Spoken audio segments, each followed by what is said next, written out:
Senator साहब, आपको याद होगा कि जब पिछला हमारा प्रोग्राम हुआ था और वजीर आजम साहब का यही बयान आया था, तो आपने कहा था कि जी वजाहत कर दें, बता दें कि किसने किससे जाके बात की है।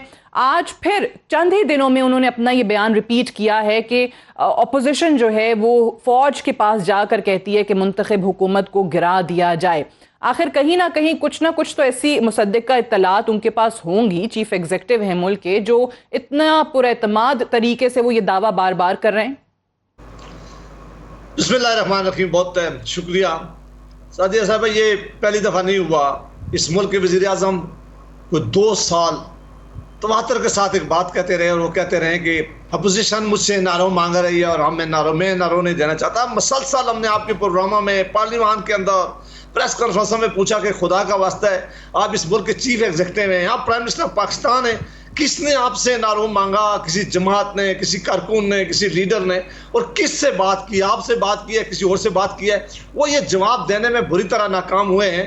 और अब उन्होंने पिछले 1 हफ्ते से ये बात करनी शुरू कर दी कि आप जाके फौज को कहते हैं। मैं समझता हूँ कि हमारा एक कौमी अदारा है, इस अदारे की बड़ी इंपॉर्टेंस है। इसको इस तरह सियासत में मुलव्वस करना, इस तरह उनके साथ इनको कहने का मतलब यह है कि अपोजिशन फौज के खिलाफ मिलकर साजिश कर रही है। वो ये कहना ये चाह रहे हैं, कितना सख्त इल्जाम वो लगा रहे हैं। जहां वो अपोजिशन के ऊपर इल्जाम लगा रहे हैं, वो इस कौमी अदारे के ऊपर भी इल्जाम लगा रहे हैं। मैंने पिछले प्रोग्राम में भी किया था, मैं आज भी रिक्वेस्ट करता हूं कि आप प्राइम मिनिस्टर पाकिस्तान को जुर्रत का मुजाहरा करनी चाहिए। या ये उनकी मॉरल ड्यूटी बनती है कि वो इस कौम को बताएं कि किस अपोजिशन लीडर ने जाकर फौज के किस आदमी से बात किया और किस जमात के किस लीडर ने बात की है। अगर ये अखलाकी जरूरत नहीं रखते, फिर इनको ऐसे इल्जाम लगाते हुए 10 दफा सोचना चाहिए कि आप इस मुल्क के चीफ एग्जीक्यूटिव हैं। इस मुल्क के सारे अदारे इस वक्त आपके अंदर काम कर रहे हैं, तमाम एग्जीक्यूटिव पोजीशन आप एंजॉय कर रहे हैं। आज आप डरते क्यों हैं कि अगर कोई साजिश हो रही है, उस साजिश को क्यों नहीं बेनकाब करते? लेकिन ऐसा नहीं है, वो लोगों की तवज्जो हटाते हैं। वो तवज्जो किया था कि जब पहले लोगों से ये कह रहे थे कि मुझे नारों मांग रहे हैं, जब उनकी पॉलिसीज गलत थी, लोग क्रिटिसाइज न कर सके। अब जब हम इन पे सीरियस क्वेश्चन उठा रहे हैं कि ये जो फिगर इन्होंने दिए इकानमी के, ये गलत है, मुल्क में गुर्बत और बढ़ रही है, बेरोजगारी बढ़ गई है, इनके करीबी लोग लूट मार में शामिल हो गए, इन्होंने अपोजिशन के ऊपर इस तरह के हमले कर देना शुरू कर दिए हैं कि हम आर्मी के साथ या फौज के साथ मिलकर साजिश कर रहे हैं। तो आप कह रहे हैं कि जी ये सिर्फ और सिर्फ अपोजिशन पे नहीं बल्कि फौज पे इल्जाम लगा रहे हैं। आप कहते हैं कि उनके बयान का ये तासुर आपने लिया कि वो कहते हैं कि फौज के साथ मिलके जो है वो कर रहे हैं साजिश हुकूमत को गिराने की, लेकिन वो ये कहते हैं कि जी फौज को जाकर कहते हैं। मैं कुंडी साहब से जरा पूछ लूं, क्योंकि आज बिलावल साहब ने भी इस पे बात की है और शायद यही वजह है कि उन्होंने मुनासिब समझा कि वजीर आजम साहब के इस बयान को, इस पर्टिकुलर जुमले को या दावे को वो रिस्पॉन्ड करें। कुंडी साहब, जैसे कि बिलावल साहब ने कहा कि हम कहीं जाकर दरखास्त नहीं कर रहे कि किसी को या किसी की हुकूमत को गिरा दिया जाए, तो ये क्या वजह है कि पिछले हफ्ता 10 दिन के अंदर वजीर आजम ये दूसरी दफा बयान दे चुके हैं? कुछ तो ऐसी इसकी बुनियाद होगी। बिस्मिल्लाह। देखिए सादिया, जैसे आपने इंट्रो में कहा कि डेफिनेटली प्राइम मिनिस्टर हैं, उनके पास रिपोर्ट्स हैं, एजेंसीज़ हैं, उनके मातहत काम करती हैं होगी। लेकिन आज चेयरमैन बिलावल साहब ने अपनी प्रेस कॉन्फ्रेंस में बड़े क्लियर कर दी बात कि कम से कम हम तो उसमें नहीं हैं कि कम से कम हम नहीं है, तो अपोजिशन की कोई और जमात हो सकती है। उसकी बहुत सी जमात है जो भी है, लेकिन आज उन्होंने एक और बात भी की कि मैं अपने तमाम पार्लियामेंटेरियंस जो हैं वो leader of the opposition Shehbaz Sharif के हवाले कर रहा हूँ कि वो बजट में वोट डलवाना चाहें या अदम एतमाद करना चाहें। हम लीडर ऑफ द अपोजिशन के हवाले करें और उनको हम एक सपोर्ट भी करेंगे और एक टास्क दे रहे हैं कि बजट में कोई नाकाम करने के लिए अपना एक रोल प्ले करें। तो हमने तो आज उन्होंने कहा कि मैंने बिल्कुल ही वो फुल ऑफर कर दिया, लेकिन हमने अपने क्लियर कर लिया। और मेरे ख्याल में अब्बासी साहब ने भी गालिबन बात की कि ये भी नहीं है। अब मुझे नहीं पता, क्योंकि माजी में गवर्नर साहब सिंध के कुछ चीज़ें चल रही थी, न्यूज़ उसमें आ रही थी कि कुछ है मोहम्मद जुबैर साहब जब गए थे, जुबैर साहब, और जुबैर साहब के पिछले दिन में एक स्टेटमेंट ये थी कि हमारी सुलह भी हो गई है इंडिया के साथ, वो एक स्टेटमेंट आई थी। तो आपको लगता है कि इनका जो शायद पास्ट रिकॉर्ड रहा है उसको देखते हुए ये कर सके? देखें, हम तो रोने रो सकते हैं कि आज 21 महीने हो गए हैं, खुर्शीद शाह साहब जो हैं उसकी जमानत नहीं हो रही, लीडर ऑफ द अपोजिशन हमारे रहे हैं, और कभी हाई कोर्ट भेज दिया जाता है, कभी सुप्रीम कोर्ट चले जाते हैं, फिर उनकी जो है बीवियों को भी बुलाया जाता है, और दूसरी तरफ लाहौर मतलब मरियम नवाज साहब को कहा है बिलावल साहब ने कि रायवंड के वजीर आजम को तो सजा होने के बावजूद मुल्क से बाहर भेज दिया। वो पहली दफ़ा ये हुआ है कि हमने देखा है कि शौकत खानम की रिपोर्ट्स भी फर्ज होती हैं, क्योंकि इमरान खान साहब ने कहा कि मुझे गलत रिपोर्टें दी गई, गलत फिगर्स बताई गई, और शौकत खान से भी उन्होंने टेस्ट करे, उनके डॉक्टर्स, उनके हेल्थ मिनिस्टर पंजाब के और फैसल सुल्तान साहब ने भी चेक किया और उन्होंने बताया कि जी ये चीज़ें ठीक हैं।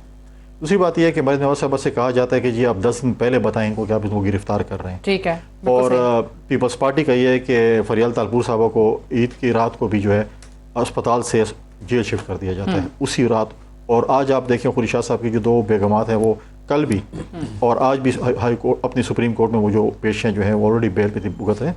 तो ये चीज़ें हमने माजी में भी देखी हैं, तो ये बर्दाश्त हम बहुत है, हम करते रहेंगे। लेकिन हम जरदारी साहब भी अब उन्होंने खुद कहा कि उनके बच्चों के कहने के बावजूद भी बाहर इलाज के लिए नहीं जाना चाहते, कहते हैं कि मैं नहीं जाऊंगा। ठीक है, ये तो पहले वज़ीर फौज के हवाले से आ जाएं। वज़ीर आज़म साहब ने, मैं बार बार कह रही हूँ कि एक हफ्ता 10 दिन पहले ये बयान दिया और आज फिर उनको ये दोहराने की ज़रूरत क्यों पेश आ रही है? अभी आज बिलावल साहब ने तो कह दिया कि जी हम कहीं जाके दरख्वास्त नहीं करें कि इनको गिरा दें।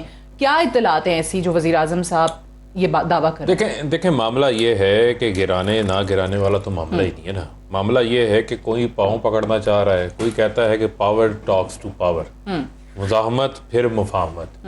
तो मसला तो ये है कि इन्होंने उस चीज़ का जवाब देना है कि ये क्यों पाँव पकड़ना चाह रहे हैं, क्या इनको मजबूरियाँ पड़ गई हैं पाँव पकड़ने की। पहले तो पाँव पकड़ने की बात नहीं हुई, एक मुज़ाहमत और मुफाहमत की बात हो रही है। तो ये इतनी मजबूरियाँ क्यों, कहाँ से जो है वो पैदा हो चुकी हैं? जो प्राइम मिनिस्टर साहब बात करते हैं बार बार वो आपके सामने। अव्वल तो ये है कि अब जो पीडीएम की जितनी भी आपस में लड़ाइयाँ झगड़े हैं इनसे हमारा कोई लेना देना नहीं, ये जाने इनका काम जाने। दूसरा मामला ये है कि ये जलसे करते हैं, जुलूस करते हैं, कोविड भी है और उसके अलावा जो है वो जब भी मुल्क की इकॉनमी आगे बढ़ने लगती है जलसे जुलूसों की बात कर देते हैं। हमें इनके जलसे जुलूसों से भी कोई नहीं, जलसे जुलूस करें, शौक पूरा करें। पहले भी इन्होंने कहा कि हम जलसे जुलूस करेंगे, ये इस्तीफे ना आए, अदम एतमाद नहीं आई, लॉन्ग मार्च नहीं आई, ये सब कहानियां इनके मामलात हैं। अब एक पीडीएम पार्लियामेंट है, एक पीडीएम जलसा जुलूस है।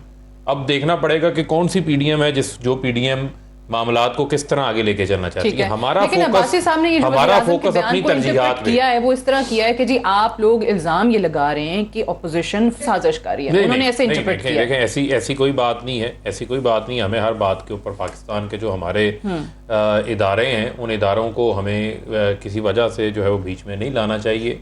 वो इदारे अपना काम कर रहे हैं, अपनी डोमेन में रह के कर रहे हैं, वो अपना काम करते रहें। लेकिन जो इनका मामला है ये बार बार क्यों नाम लेके रेलेवेंट होने की कोशिश करते हैं? इनकी क्या रेलेवेंस है? अच्छा। आपकी अपनी पॉलिटिक्स है, पहले आप अपना हाउस तो इन ऑर्डर कर लें। यानी एक तरफ जो है वो चचा कह रहे हैं मैं पाँव पकड़ूंगा, भतीजी कह रही है मैं मुज़ाहमत करूंगी। तो जब से ये पहले अपने मामला तो शीन और मीम के मामला तो तय कर देना। एक नए सोशल कॉन्ट्रैक्ट की बात की है, तब से आपको ये लगना शुरू हुआ? नहीं, देखें बात ये है कि सोशल कॉन्ट्रैक्ट आप जितने मर्जी कर लें, लेकिन मामला ये है कि क्या आपके जो करप्शन के केसेस हैं वो बंद हो सकते हैं या नहीं हो सकते? नहीं हो सकते। आप नैब को 7 अरब के जो है वो मतरूब मुल्ज़म है, आपके खिलाफ जो है वो रेफरेंस दायर हुआ है, वो आपने फेस करना है। नवाज शरीफ को जो है वो कोर्ट से सजा हुई है, सजा याफ्ता जो मुजरिम है वो इलाज का कह कर इधर एक सेंटीमेंट क्रिएट कर कर मुल्क से बाहर बैठा हुआ है, वहां से बैठ के अल्ताफ हुसैन पार्ट 2 बने हुए हैं। इदारों के खिलाफ सजा याफ्ता जाने तो आप ही नहीं दिया ना, आपने भेज दिया। एक मिनट सुन लेना, हमने जाने दिया या नहीं जाने दिया, मैं उस बहस में नहीं जाना चाहता। क्या हालात थे, क्या मामला थे जब हमसे ये पूछा जाता था कि आप इनकी जिंदगी की गारंटी दे सकते हैं? ठीक है, हमसे ये सवालात पूछे गए ना, तो किसी की गारंटी की जिंदगी की तो ना मैं आपकी दे सकता हूँ ना मैं अगले लम्हे की अपनी दे सकता हूँ। तो बहुत सारे ऐसे मामला थे, लेकिन मामला था कमिटमेंट कि 4 हफ्तों में इलाज करवाएंगे, वापस आएंगे। वो 50 रुपए का स्टाम्प पेपर भी था, वो नहीं है। तो आज फिर लिहाजा ये पॉलिटिकली लड़ते रहे, आपस में बातें करते रहे।